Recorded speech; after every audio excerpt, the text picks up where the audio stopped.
Bapa kami yang di surga, kembali pagi ini kami mau mendengarkan firman-Mu. Urapi kami ya Tuhan dengan kuasa Roh Kudus-Mu untuk kami dapat mengerti dan memahaminya. Terpujilah Engkau di dalam nama Yesus Kristus yang menjadi Tuhan dan Juru Selamat kami. Haleluya, kami sambut firman-Mu pagi ini dengan sukacita. Amin. Pembacaan Alkitab di pagi hari ini terambil dari kitab Lukas pasal 5, Injil Lukas pasal 5 ayat 12 sampai dengan ayat yang ke-39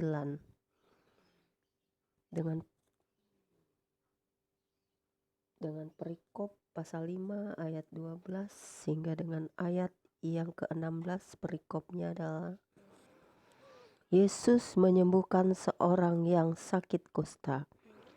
Terdapat juga di kitab Injil Matius pasal 8 ayat 1 sampai 4 dan Injil Markus 1 ayat 40 sampai dengan 45 yang berbunyi demikian.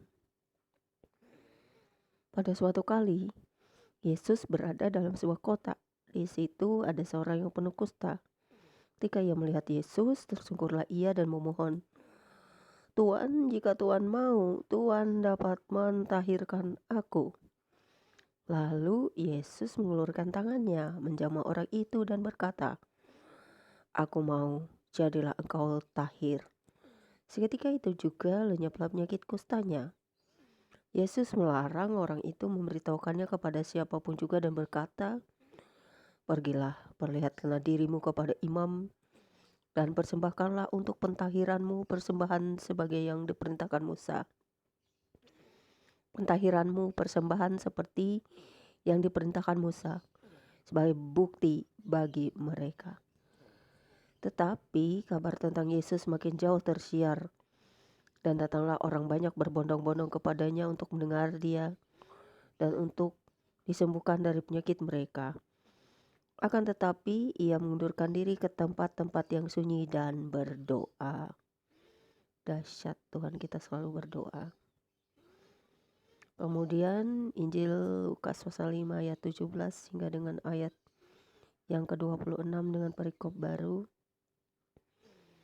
Orang lumpuh disembuhkan. Terdapat juga di kitab Matius 9 ayat 1 sampai 8 dan kitab Markus ayat 2 pasal 2 ayat 1 hingga 12 yang berbunyi demikian.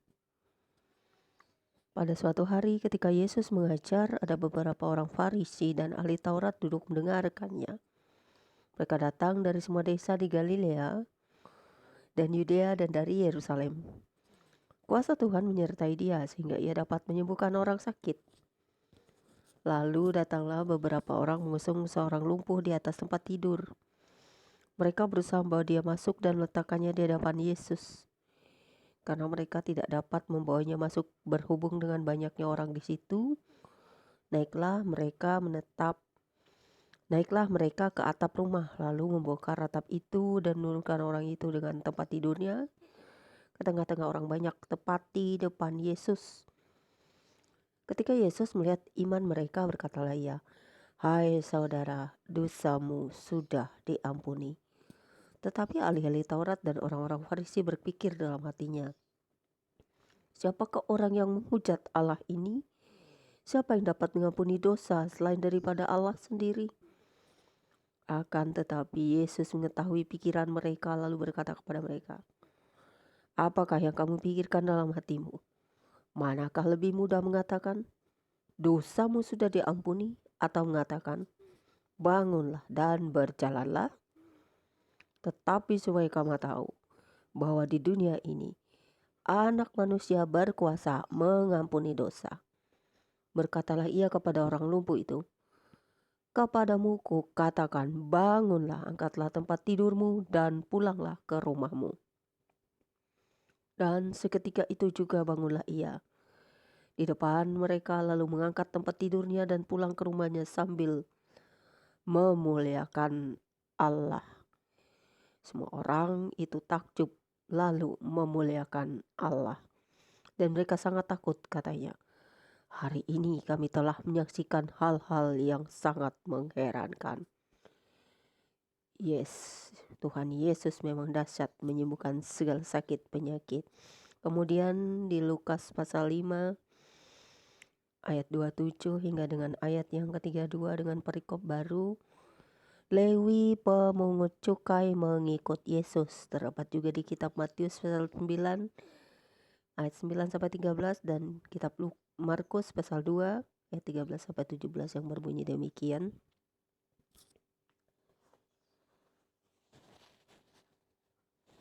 Kemudian ketika Yesus pergi keluar, ia melihat seorang pemungut cukai yang bernama Lewi sedang duduk di rumah cukai. Yesus berkata kepadanya, "Ikutlah aku."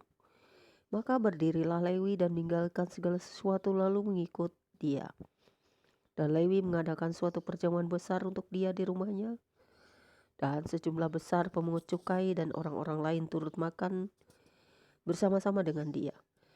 Orang-orang Farisi dan ahli-ahli Taurat bersungut-sungut kepada murid-murid Yesus, katanya, "Mengapa kamu makan dan minum bersama-sama dengan pemungut cukai dan orang berdosa?" Lalu jawab Yesus kepada mereka, katanya, "Bukan orang sehat yang memerlukan tabib, tetapi orang sakit. Aku datang bukan untuk memanggil orang benar, tetapi orang berdosa, supaya mereka bertobat." Dahsyat, Tuhan Yesus mengasihi orang-orang berdosa supaya kita semua bertobat. Amin. Kemudian kitab Lukas pasal 5 ayat 33 hingga dengan ayat yang ke-39 dengan perikop baru, hal berpuasa. Terdapat juga di kitab Matius pasal 9 ayat 14 sampai 17 dan kitab Markus pasal 2 ayat 18 sampai 22 yang berbunyi demikian. Orang-orang Farisi itu berkata pula kepada Yesus, "Murid-murid Yohanes sering berpuasa dan sembahyang. Demikian juga murid-murid orang Farisi, tetapi murid-muridmu makan dan minum." Jawab Yesus kepada mereka, "Dapatkah sahabat mempelai laki-laki disuruh berpuasa sedang mempelai itu bersama mereka? Tetapi akan datang waktunya apabila mempelai itu diambil dari mereka. Pada waktu itulah mereka akan berpuasa." Ia mengatakan juga suatu perumpamaan kepada mereka.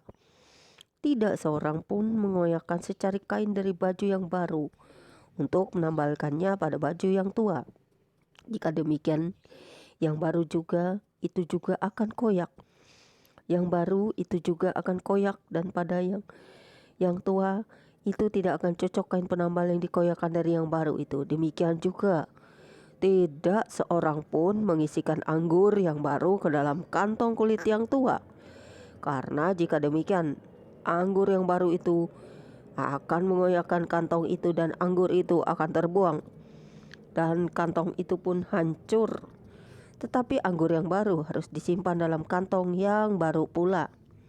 Dan tidak seorang pun yang telah minum anggur tua ingin minum anggur yang baru, sebab ia akan berkata, anggur yang tua itu baik.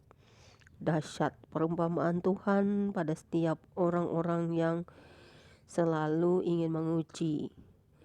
Karena Tuhan sendiri yang telah mengatakan segala sesuatu tentang perumpamaan, juga tentang hal-hal berpuasa. Saya suka puasa, saya senang berpuasa, karena di dalam puasa saya mendapatkan ketenangan jiwa, di mana saya selalu datang memuji dan menyembah Tuhan, hingga saya benar-benar dimurnikan dalam segala sesuatu, dapat mengerti segala sesuatu, memahami segala sesuatu. Karena berpuasa bagi saya adalah terutama untuk ketenangan jiwa dan hidup saya. Terima kasih Tuhan Yesus, firman-Mu pagi ini berkuasa atas hidupku, hidup orang-orang percaya, dan setiap kami yang mendengarnya diberkati. Terpujilah Engkau Bapa di surga buat firman-Mu. Biarlah kami selalu diterangi dengan Roh Kudus-Mu, dengan firman-Mu setiap hari, supaya kami dapat mengerti dan memahami segala sesuatu, memahami tentang Engkau, dan juga dapat melakukan perintah-perintah-Mu sesuai dengan firman-Mu, untuk kami dapat lakukan di dunia ini terhadap sesama kami dan alam semesta ini. Terpujilah Engkau Bapa, di dalam nama Putra-Mu Yesus Kristus. Haleluya. Roh Kudus-Mu akan selalu bekerja di hidup kami selamanya. Amin.